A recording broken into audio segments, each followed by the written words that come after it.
सभापती महोदय, हा जो प्रश्न आहे हा प्रश्न या महाराष्ट्रामधल्या जवळपास 30,000च्या वरती शिक्षकांशी संबंधित असलेला प्रश्न आहे। या प्रश्नामध्ये जे प्रश्न विचारले प्रश्न क्रमांक 1, 2, 3, 4 या संदर्भामध्ये पहिल्या संदर्भात उत्तर मिळालं हो खरं आहे, दुसऱ्या याच्या संदर्भात सांगितलं हे खरं आहे, परंतु या दुसऱ्या याच्यामध्ये जे सांगितलं आहे खरं आहे त्यामध्ये आपल्याला केवळ एवढंच मांडायचं की या संदर्भामध्ये या सभागृहाने एक निर्णय काढला होता की 2013च्या 1981च्या शिक्षकांच्या नियुक्तीच्या जी पात्रता नियमावली केली होती त्या नियमावलीमध्ये टीईटी परीक्षांचा कुठेही अंतर्भाव त्याच्यामध्ये नव्हता। त्याप्रमाणे कायद्यामध्ये ते टीईटीचं अनिवार्य नसताना एक 13/2/13ला एक GR निघाला, त्यामध्ये त्या टीईटीची परीक्षा त्यांनी घ्यावी असा एक संदर्भ त्याच्यामध्ये आला। त्यानंतर 7/2019ला एक या सभागृहाने एक प्रस्ताव पारित केला एक त्याच्यामध्ये, आणि त्यामुळे तो अधिक्रमित झाला असं आमचं यामध्ये माननीय मंत्री महोदय आपल्याला सांगायचं आहे। त्या अंतर्गत मग त्या टीईटी जे पात्र झाले नाही त्या सर्व शिक्षकांच्या जे पगार रोखण्याची कारवाई जी झाली, आपण पुढच्या उत्तरामध्ये म्हटलं आहे की केंद्र शासनाने 3 जून 19च्या पत्रान्वये किमान अर्हता धारण करण्यासाठी शिक्षकांना मुबलक वेळ दिल्याने वगैरे आपण उत्तरामध्ये त्याच्यामध्ये म्हटलं आहे। या संदर्भामध्ये आमचं एक म्हणणं आहे की या पत्र येण्याच्या आधी या संदर्भामध्ये शासनाने कुठला म्हणजे एखादं केंद्र शासनाचं जर परिपत्रक आपल्याकडे आलं तर त्या संदर्भामध्ये एखादा आपल्याला GR काढण्याची गरज असते, त्याला लागू करून घेण्याची गरज असते, ती बहुधा केली नसावी असा माझा या संदर्भात समज आहे। आपण ते आपल्या उत्तरामध्ये द्याल।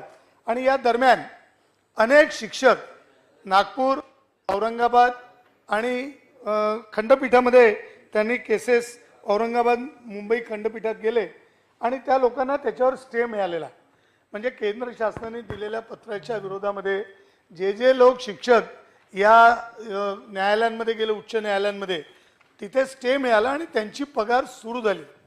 पण जे शिक्षक गेले नाही त्यांचे पगार 2020 पासून थांबलेले आहेत।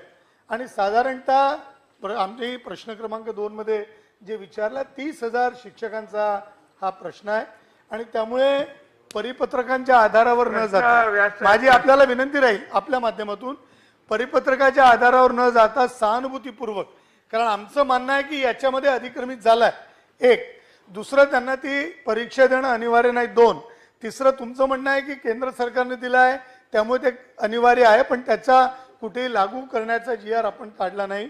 त्यामुळे या संदर्भात आपण सहानुभूतीपूर्वक या सगळ्या लोकांना आपण आधार द्यावा आणि त्यांचे पगार सुरू करण्यात काय या संदर्भामध्ये आपलं उत्तर अपेक्षित आहे। सन्मान्य सभापती महोदय, या जो प्रश्न विचारलेला आहे त्या प्रश्नामध्ये 2 गोष्टी आहेत। एक प्रश्न विचारलेला आहे की टीईटी ज्यांनी पास केलेली, उत्तीर्ण केलेली आहे त्यांना 7 वर्षाच्या पलीकडे आपण मुदतवाढ देणार का? तर सन्माननीय सभापती महोदय, मला सांगायला पाहिजे की बरोबर आपण कपिल भाऊ आपण पण जाणता की समजा जर सेट नेट UGCची पास केली की ती आयुष्यभर लागू राहते, लाईफ टाईम, परंतु ही एक्झामिनेशनच्या बाबतीमध्ये जे सेंट्रल गव्हर्नमेंटचं गॅजेट आहे त्याच्यामध्ये हे 7 वर्षाच्या पुढे करू शकतो असं आपलं गॅजेट आहे। परंतु जी केंद्र सरकारची जी बैठक झालेली आहे ती जी NCTEची बैठक झाली, जी 50वी बैठक झाली, जी 29 सप्टेंबर 2020ला झाली, त्याच्यामध्ये त्यांनी हा 7वा आयटम ठेवला होता, मुद्दा ठेवला होता त्याच्यामध्ये अजेंडाचा। त्या अजेंडामध्ये त्यांनी सांगितलेलं आहे की ही 7 वर्षाची पुढं आयुष्यभर ती टीईटी दिल्यानंतर ती लागू राहावी। त्याच्यामध्ये आमचं सुद्धा म्हणणं तेच आहे की एकदा टीईटी दिली की ती आयुष्यभर राहिली पाहिजे। आणि राज्य शासनाच्या वतीने सुद्धा आमच्या ACSने हे पत्र पाठवलेलं आहे की ही जी टीईटी एकदा झालेली आहे, जो पहिला तुमचा प्रश्न आहे की ज्यांनी टीईटी पास केली जी 7 वर्षानंतर त्यांची संपते, आपले पण म्हणणं हेच आहे की त्यांची 7 वर्ष न धरता ती आयुष्यापर्यंत ती जी टीईटी आहे ती कन्फर्म करून त्यांना मुदतवाढ द्यावी। त्या तऱ्हेचं पत्र, विनंती करणारं पत्र आपण केंद्र शासनाला पाठवलेलं आहे। दुसरा प्रश्न तुम्ही जो विचारला त्याच्यामध्ये दुसरा जो तुमचा त्याच्यामधला मुद्दा आहे तो आहे की ज्यांनी टीईटी पास केलेली नाही आहे असे जे शिक्षक आहेत ज्यांच्याबद्दल तुम्ही मला विचारताय की असे शिक्षक आहेत जे कोर्टात गेलेत आणि कोर्टातून स्टे आणले आणि कोर्टाच्या माध्यमातून त्यांना सॅलरी सुरू आहेत, पण जे काही लोक गेलेले नाही आहेत कोर्टामध्ये त्यांची सॅलरी सध्या आता बंद आहे। हा तुम्ही दुसरा मला प्रश्न विचारला। पण प्रश्न असा आहे की आपल्याला सुद्धा माहिती आहे की सेंट्रल गव्हर्नमेंटने असेल, केंद्र सरकार असेल किंवा राज्य सरकार असेल, या दोघांनाही माहिती आहे जेव्हापासून आपला RTI ऍक्ट आलेला आहे त्यावेळेपासून आपल्याला टीईटी ही कंपल्सरी केलेली आहे। त्यामुळे ती गोष्टीच्या बाबतीमध्ये आपल्याला एक तर सांगावं लागेल की ती आपल्याला परीक्षा जी आहे ती पास करावी लागेल. मला सांगायला पाहिजे सभापती महोदय, जवळपास 16 वेळा आपण ही परीक्षा घेतली. मला मान्य आहे की त्याचा रिझल्ट फार कमी लागतो, म्हणजे 3% 4% लागतो, पण आपण 16 वेळा सभापती महोदय या काळामध्ये परीक्षा घेतली. आपण केंद्राला वारंवार विनंती करतोय की अजून आम्हाला एखादी संधी द्यावी की जेणेकरून हे जे शिक्षक आहेत यांना आपण ज्याचा उल्लेख आपण ज्या पत्राचा उल्लेख केला त्याच्या आधी आम्ही सुद्धा पत्र त्यांना पाठवलं होतं केंद्राला, आणि केंद्राला विनंती केली होती 6/5/2019 आम्ही पत्र पाठवलं होतं की आम्ही विनंती केली होती की अजून एक संधी, ही अंतिम संधी न समजता अजून एखादी संधी त्यांना उपलब्ध करून द्यावी. त्याच्यावर तुम्ही जो उल्लेख केला तो बरोबर आहे. केंद्राचं आम्हाला असं उत्तर आलं की जे आमचं 3/6/2019 जे आमचं केंद्राचं उत्तर आलं ज्याचा उल्लेख आपण केला की त्यांनी सांगितलं की किमान आहारधारक जर ते करू शकत नसतील तर तुम्ही त्यांना कसं कंटिन्यू करू शकता. त्यामुळे ही शेवटची संधी समजून आपण याच्या पुढे करू नये. परंतु जसं आपण म्हणतोय की सहानुभूतीपूर्व हा विचार केला गेला पाहिजे, कारण ती मंडळी आपल्याकडे कामाला आहेत. त्यामुळे आम्ही केंद्राला पुन्हा एकदा विनंती करतोय की केंद्राने टीईटी संदर्भामध्ये अजून एकदा आम्हाला संधी द्यावी, आणि पुन्हा एकदा ती परीक्षा घेण्यासंदर्भात जर आम्हाला संधी मिळाली तर मला वाटतं की आम्ही ती परीक्षा घेऊ शकू. आणि आमचा प्रयत्न राहील की या लोकांना एक्स्ट्रा ट्रेनिंग काही करता येईल का, त्या दृष्टिकोनातून सुद्धा आमचा प्रयत्न राहील की ही जास्त संख्या जी आपली पास होणारी जी संख्या 3% 4%ची ती वाढावी. या दृष्टिकोनातून आमचा प्रयत्न सभापती महोदय सुरू आहे. विक्रम काळे साहेब. सभापती महोदय, याच्यामध्ये उत्तरातून एक मंत्री महोदयांनी या ठिकाणी गोष्ट स्पष्ट केलेली आहे की आता एकदा टीईटी उत्तीर्ण झाल्यानंतर ते आयुष्यभर लागू राहणार आहे. बरोबर आहे मंत्री महोदय? अशी त्यांनी मागणी केली आहे. नाही, मागणी नाही, निर्णय झाला. केंद्राला करावी लागेल, ते आमचा खर्च निर्णय नाही, केंद्राला. अहो, एकदा टीईटी पास झालेला तो कायमस्वरूपी राहील का नाही? काळे साहेब, तुम्ही समजून घ्या त्यांचा प्रश्न उत्तर. त्या म्हणाल्या की आरईटी कायदा हा केंद्राचा असल्यामुळे आम्ही पत्र लिहिलेलं आहे, वारंवार रिमाइंडर दिलेले आहेत की कायमस्वरूपी राहावं. मॅडम बरोबर आहे ना? बर, ठीक आहे. सभापती महोदय, हे शिक्षक ज्या वेळेस सेवेत आले त्यावेळेस आपल्या शिक्षण विभागानं त्यांना टीईटी लागू केलेली नव्हती. त्यामुळं आता आरटी कायदा स्वीकारला, त्याच्यानंतर स्वीकारला पण राज्य शासनानं, आणि त्या कायद्याने ही आरटी परीक्षा टीईटी परीक्षा आपण कंपल्सरी केली. मान्य आहे. आता जो कोणी सेवेत येतो त्याला टीईटी परीक्षा पास झालेला सेवेत येतो, त्याच्याबद्दल आमचं दुमत नाही, आमचा कुणाचाही त्याला विरोध नाही, हे मान्य आहे. पण ज्या वेळेस हे सेवेत आले त्यावेळेस ही टीईटी परीक्षा लागूच नव्हती, तर ती लागू आहे म्हणण्याचं काहीच कारण नाही. आणि आता मंत्री महोदय केंद्राचं बोट दाखवतात, ते चुकीचं आहे. केंद्र ह्या वेतनासाठी कुठलाही निधी देत नाही. हा निधी राज्य शासनाचा आहे वेतनासाठी, सभापती महोदय. आणि त्यामुळं राज्य सरकारला हा निर्णय घ्यायचा पूर्णपणे अधिकार आहे. केंद्रानं आरटी कायदा केला, मान्य आहे. त्याच्यानंतर राज्य शासनानं तो स्वीकारला आणि आपण कायदा केला, आपण काही बदल करून, मान्य आहे. पण आता ज्यावेळेस हे सेवेत आले त्यावेळेस ही आरटी टीईटी परीक्षा लागूच नव्हती, हे आमचं म्हणणं असल्यामुळं एक वेळची बाब म्हणून जे आता हे सगळे सेवेत आहेत सभापती महोदय ते शिकवतात. आता सभापती महोदय, शिकवत असताना आणि पूर्ण लक्ष विद्यार्थ्यावर केंद्रित केलेलं असताना ठीक आहे, एखादा शिक्षक अभ्यासासाठी वेळ काढू शकत नाही कारण त्याला मुलाचं कल्याण करायचंय, त्याच्यामुळे तो त्या ठिकाणी उत्तीर्ण होऊ शकत नाही सभापती महोदय. त्याच्यामुळं त्याच्या अशा प्रकारे सक्ती करून त्याचं वेतन थांबवणं हे मुळात चुकीचं आहे. प्रश्न विचारा की. सभापती महोदय, प्रश्नाकडे येतो कारण आपल्याकडे वारंवार लोक भेटतात, आपल्याला पण हे लक्षात आलं पाहिजे म्हणून सभापती महोदय आपल्याला येतात सभापती महोदय.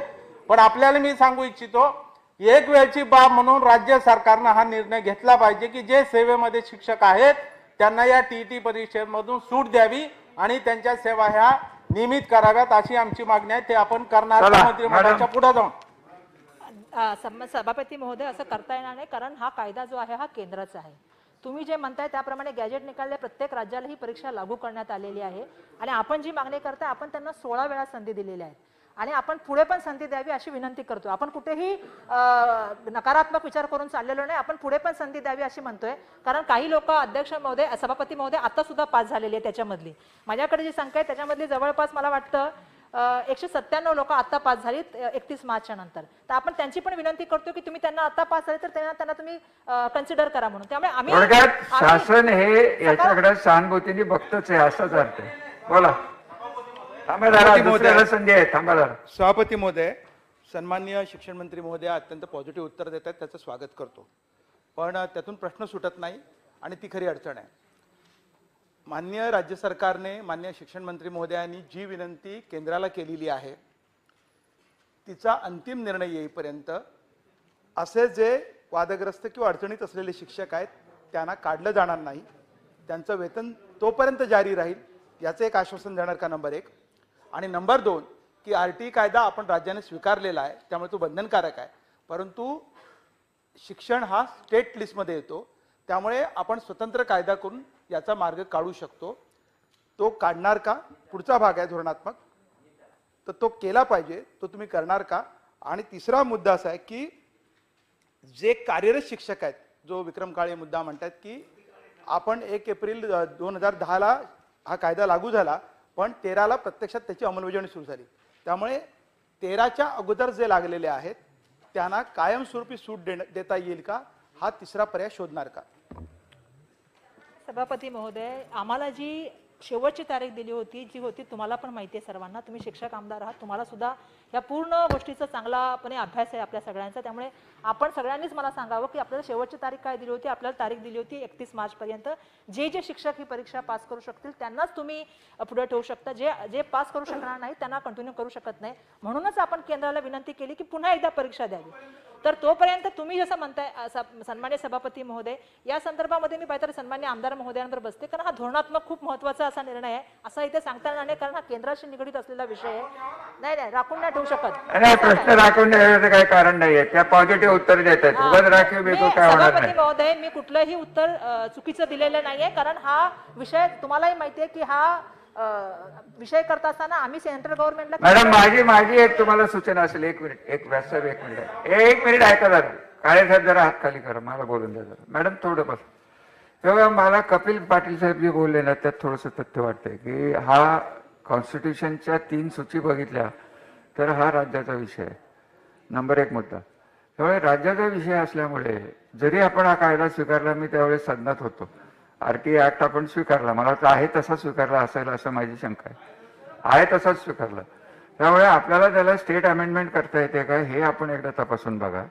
नंबर 2 मुद्दा, आपण दुसरा जो मुद्दा कपिल साहेब बोलले किंवा काळे साहेब बोलले की हा कायदा आहे हा पूर्वलक्षी प्रभावाने लागलाय, कारण आधी आलेल्या शिक्षकांना लागायचा कसा, याच्यावर आपण ऍडव्होकेट जनरलचं मत घ्या आणि निर्णय घ्या. साधा विषय आहे ना मॅडम. मी या संदर्भामध्ये जे आपण ज्या सूचना केल्या त्याप्रमाणे ॲडव्होकेट जनरलचं मत त्याच्याबद्दल घेते. डॉक्टर साहेब थांबा. माननीय मंत्री महोदयाशी मला एक प्रश्न विचारायचा आहे. RTE right to education act हे अल्पसंख्याक शैक्षणिक संस्थांना लागू नये असा निकाल माननीय उच्च न्यायालयाने दिलेला आहे.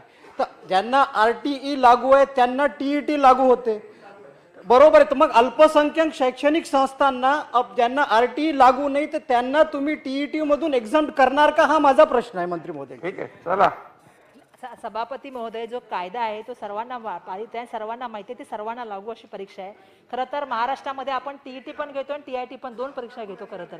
पण तुम्ही जे म्हणताय ना, जर समजा साहेबांनी सांगितलं की आता सभापती महोदयांनी की आपल्या राज्याचा अधिकार करून आपण करता का, कारण मला तर वाटत नाही कारण केंद्राचा कायदा आहे, परंतु समजा जर असं करता येत असेल तर आपण त्या संदर्भामध्ये एक अभ्यास करून घेऊ आणि या विषयामध्ये घेऊ. परंतु मला आजच्या माहितीप्रमाणे TET आपल्याला द्यावीच लागेल. ते सभापती महोदय, आता कपिल सरांनी विचारलं की ह्युमॅनिटी ग्राउंडवरती हे लोक काम करतात, आता जो पण निर्णय होत नाही पण आपण काय त्यांना उपाशी ठेवणार का सभापती महोदय? त्यांनी काम केलं, मोबदला दिला पाहिजे. आपला कामगार कायदा आहे ना सभापती महोदय, त्याला कशाला आपल्याला डावलता येईल? निर्णय व्हायचा तेव्हा होईल, पण तो आज रोजी का त्यांनी उपाशी मारायचे का सभापती महोदय? मॅडम मी या बाबतीतलं काही उत्तर देत नाही सभापती महोदय. मार्ग काढून देतो. 1 मिनिट.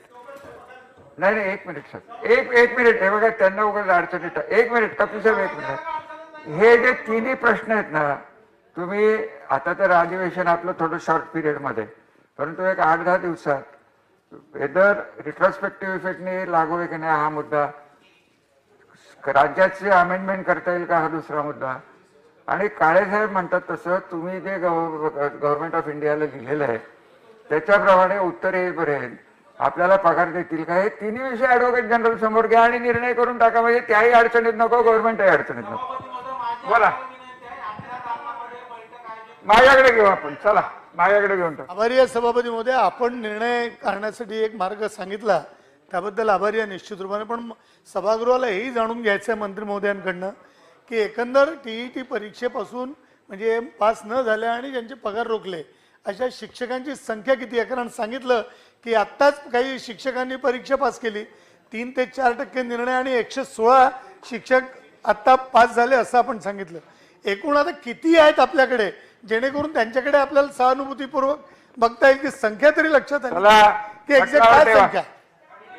चला नेक्स्ट साहेब, प्रश्न माझ्याकडे क्रमांक संख्या आहे, तुम्ही सांगत असाल तर सांगते, नाही तर मग पटलावर ठेवते. पटलावर ठेवा 7330.